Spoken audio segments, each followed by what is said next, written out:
Pakistan under 19 के head coach और Pakistan cricket team के साबका प्लेयर मोहम्मद यूसुफ ने एशिया कप के लिए टीम की तैयारियों से मुतालिक बोल न्यूज़ से खुसूसी गुफ्तगू करते हुए कहा कि वो टीम की बेहतर कारकर्दगी के लिए काम कर रहे हैं।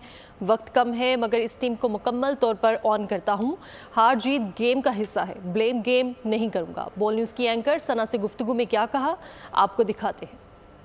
मेन फोकस जो मेरा है वो डेवलपमेंट, ताकि प्लेयर जो हम अंडर 19 में है, निचले लेवल पे है, ये जब कभी पाकिस्तान टीम में जाए तो इनमें टेक्निकल चीज़ें करने की ज़रूरत ना हो।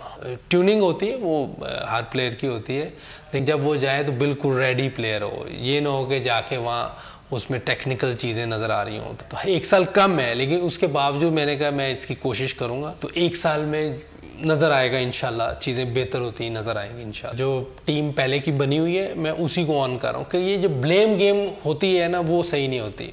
ये बहुत ज़रूरी है कि हम सब एक पेज पे हों। जितने भी कोचेज़ हैं, बैटिंग के हैं या बॉलिंग के हैं या फील्डिंग के हैं, ये सब हम एक पेज पे होंगे तो हमारी टीम आहिस्ता आहिस्ता बेहतरी की तरफ से आएगी।